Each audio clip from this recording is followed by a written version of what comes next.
Good morning everyone. In this video guys ay magluluto po ako ng dinakdakan. At sisig dahil pareho lang naman sila ng ingredients, pagsabayin natin.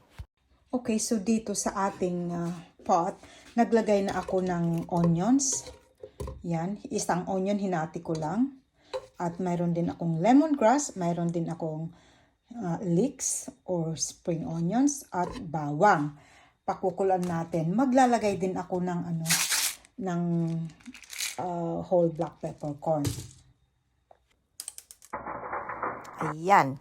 At ilagay na rin natin yung ating pork belly at yung ating mga pig ears. Ayan.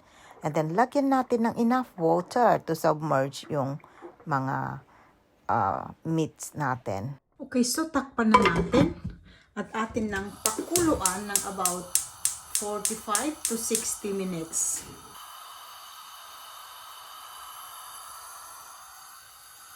Okay, so balikan natin. Pwede na to. Okay, so ilagay muna natin sa colander. At hayaan natin na tumulo yung kanilang excess fluid at mag-cool down.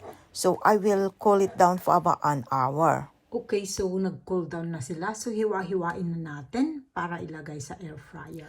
Nasa inyo na guys kung air fryer, iprito, or i-grilled ninyo. Mas convenient kasi sa akin sa air fryer kaya ito ang gagawin ko. Mga 4 batches na gagawin natin ito. Kaya yan. So, hiwain na natin yung ating sibuyas at ating luya at ang ating sili para sa ating dinakdakan. Okay, so the only difference sa paghiwa ng sibuyas, spices para sa dinakdakan ay julienne lang. While para sa sisig, i-chop lang natin ng mas pino at mas maliliit. So yun lang ang difference naman talaga. Otherwise, pareho lang. Okay, so hiwa-hiwain na natin. Ganon din sa paghiwa ng meat. Para sa dinakdakan, pahaba lang ang hiwa. While yung para sa sisig, tinatadtad talaga yung mas pino, mas maliliit. So, timplahan na natin. Lagyan na natin ng salt.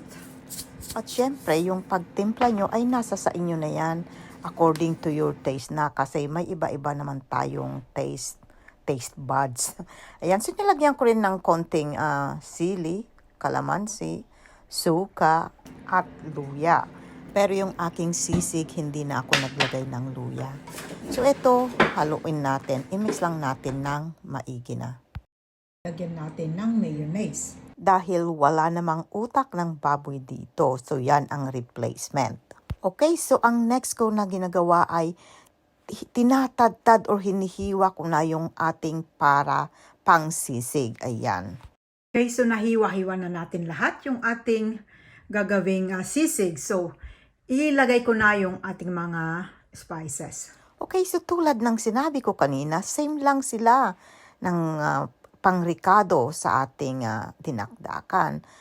Ayan, ang kaibahan lang, linagyan ko ito ng sisig na para sa pouch. Ayan, so lutuin na natin.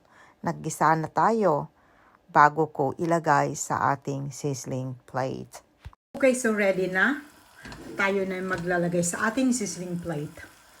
Prinihit ko muna itong ating sizzling plate and then bago ko nilagyan ng butter.